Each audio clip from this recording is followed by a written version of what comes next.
What's up, Cowboys Nation? Your boy Mike Tag is back at home in the cave after a crazy, crazy night of football at AT&T. It's just funny how things just happen so fast. You get out there, you go to the game, you come home, and you're right back to to life. But what just a great evening. I mean, I know if you guys follow on Twitter, Kelly K9 and I and the whole crew. I mean, just so many fun stories, so many videos. I don't want to get too much into that because we'll save it when Kelly's back in town, and we'll have our show Wednesday. We'll rehash some of it as we get ready for Philly. And yes, that's going to be a game that's going to be interesting. We'll see how this weekend goes. It's a stress-free weekend for the Cowboys. So we'll see how the San Francisco-Philly game works out, and maybe the Eagle-Cowboy game is going to have some first-place implications for it, and hopefully it does. San Francisco, make sure you handle that business. So, but looking back at the game last night, I mean, just crazy game. I mean, 41-35, high scoring. Definitely some areas of, I'm not going to get overly concerned. It's one game. Look at the big picture. Look at everything this defense has done. It's just one of those things of matchups. And, the people forget this team's played, 3 games in 12 days. I mean, they've played a lot of football in a short period of time. Could be a little worn. Thankfully, we don't have really any major injuries. So now we get a little bit of a little mini bye, getting ready for Philly. So I'm not gonna kill anybody on it. Obviously, Deron Bland's the one that's getting a lot of talk, and I was at the game. It's always hard when you're at the game. You don't get all the replays and get everything else, but I think it was evident he had a rough night. Metcalf first play, it was like, oh my God, it's like 70-something yards. And I was like, oh, this is gonna be one of those games, and it turned out to be that. But the thing you'll say about that defense, when it mattered most, when they needed them, they came through in the fourth quarter. And Tank Lawrence, probably one of his best games, probably this year. And he's had some great games. So I'm just meaning he took it up to another level. And yeah, they didn't have the sacks and have this, but he made some big, big plays. And really on that last play, again, I'm going off of memory watching the game, but obviously they let Parsons in. He came in free, and they were hoping that other defensive line would bite too, and they'd have the screen open, and Tank sat back and busted the play, and that was the end of the game. So it was just a great game by Tank. Definitely give him some kudos. Osa played a good game. So there were definitely some bright spots on defense. Just overall, probably not one of the performances they want to write home about. I mean, Geno Smith played a very good game, 334, 3 touchdowns. Had that pick. Deron Bland did come back to get a pick, so that was nice. We did a good job on the running game. I think they only averaged like 3 yards a carry. But DK Metcalf, man, 6 catches, 134 yards, 3 touchdowns. My son had tweeted me that it was just getting flashbacks to that Randy Moss day on Thanksgiving, but wasn't that bad, but it was close. But we won the game, so it made it even better. But really want to put the attention on the offense. And, you're already seeing in the media, Dallas didn't look good. Their defense, they, barely won, and they can never win. They can never win. You blow teams out, well, the bad teams. You play a good, you play a solid team. I'm not going to say Seattle's great, but they're a solid team. They're probably, seeing how things go the next few weeks, probably going to be a playoff team. It was a tough game, and you're going to have tough games, and that's where you get the resiliency, right? When the Eagles do it, they're resilient. When we do it, it's there's all this problem. But I guess that just comes with the territory. But the thing I would say is they talk about these defining moments, and I don't want to get too deep into that. But what I would say is, what makes the mark of an MVP, what makes the mark of a quarterback's defining moments is when everything around him isn't going perfect. The defense was not playing the way the defense was. The offense had to carry the team and minimize any mistakes. There was no room for error. There was no punts. So this was one of those shootouts. And when you have that shootout, one mistake can make the difference. I bring you back to, if you remember, the Bronco-Cowboy game where Romo played absolutely phenomenal. Probably one of the best games I've ever seen him play. Made one mistake. That one mistake cost him the game at the end.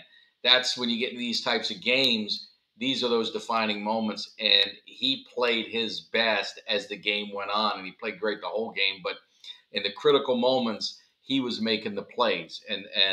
So Dak Prescott, you talk about MVP conversations. I could care less about awards. I just won a Super Bowl, and I'm sure Dak feels the same way.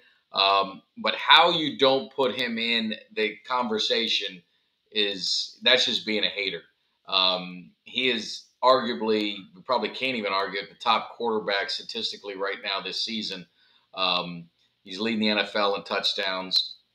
He's up there in pass yards, and he also sat pretty much what equates to a whole game based on sitting in the fourth quarter of a lot of blowouts. And if they would have kept him in, they would have called it stat padding. So again, the guy can't win for losing.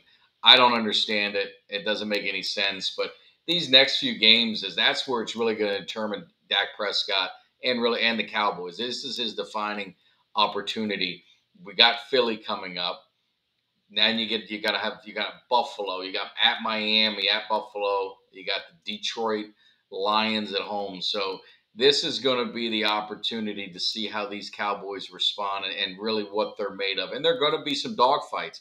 They're not. I mean, those blowouts that we had, you're not going to get them. You're not going to get them in these next few weeks. I think we'll talk more about the Eagles. I'll save that for another show, but next week we're going to have some packed stuff with some Eagle talk, but they've got opportunity to really close the gap and go in with some momentum into the playoffs. Can they get that one seed? It's going to be hard. I mean, obviously the game Sunday is going to dictate it. If Philly beats the 49ers, the division is pretty much it's going to be out of reach. If you look at the Eagles' schedule, very, very soft schedule. They do play Seattle at Seattle. And I'm telling you right now, if this Seattle team with their passing game shows up at home next week against Philadelphia, they're going to beat them. And then that changes everything. That's why this game against Philly is going to be important, because if we tie them, the pressure is going to be on Philly. Now Philly's going to have some pressure. We've got the tougher schedule. We've got the tougher ending of the schedule. They've kind of gone through their gauntlet now and have done a lot better than I thought. So you got to give them credit for that. So it's going to be interesting. But, looking at the game last night, I mean, CeeDee Lamb, 12 catches, 116 yards, and he had a few drops, uncharacteristic of him. He had a couple drops. But I tell you, those runs that he did, big runs, it made the running game look better statistically. But it seems like Pollard runs, they give Rico the kind of runs that I like to see Pollard get, and Pollard's getting the runs that I think Rico would probably be better at. But hopefully they work this thing out and get it figured out as the season goes on, because they're coming down to the wire. But definitely the running game, I just got to see more out of it. The passing game, Jake Ferguson, absolutely probably his best game of the season. Could be the best game that he's had in his young career. I mean, just showed the intensity, the fire, got hit, getting in the face. I love that stuff. I love the passion. So Brandon Cooks, another nice game with a touchdown, 4 catches, 45 yards. Tolbert had that one key catch where Dak Prescott, how he got out of that, and is beyond me. But I think a lot of it has to do with Dak, but I think some of it has to do with the way the NFL rules are. Some of these defenders just don't know how to bring a quarterback down, and they kind of soften up. And to Dak's credit, he kept playing and ends up hitting Tolbert on a beautiful right at the line, 17-yard catch. So that was good. Pollard had some catches at the backfield. Really didn't see much out of Gallup. He had one target. I don't even know if he played much. I just really didn't see him much in there. Defense didn't get a lot of sacks. Like I said, there's not a whole lot you want to write home about the defense, but they did good enough to win. When they needed them, it counted, and that's the most important thing that matters. But I tell you, just the atmosphere at AT&T was great. A lot of Seattle fans. I gotta give them kudos. I was surprised. They had a lot of Seattle Seahawks fans at the game. They were loud. They were talking their noise. Of course, they got quiet at the end. But it was just a great game. It was a great game. It was probably even better watched on TV. But it was just a great game. A lot of energy. Like I said, Dak played well. The team's playing well. Give McCarthy credit. I thought, his play calling has just you can just see the difference in this year's team versus last year. Couple things that I would just kind of, hindsight is just question is the one opportunity where they were at 4th and 2. My buddy Jeff was next to me. He said, no, I want them to go for it. I was like, man, they're, kick the field goal. It kind of puts them into the lead. The defense wasn't playing well. And that way they're not chasing that point because they needed to get that touchdown and 2-point conversion. And this would have kind of offsetted that if Seattle scored. So it just kind of would have fixed some of the stuff, in my opinion, with the defense not playing as solid as it was. But it ended up not hurting them. They did go for it, and CD dropped the pass. But it was a good, should have been a first down. It just, one of those things, just dropped the pass. And then at the end of the game, where it was 3rd down, they had no time. Seattle had no timeouts, and they call a pass play.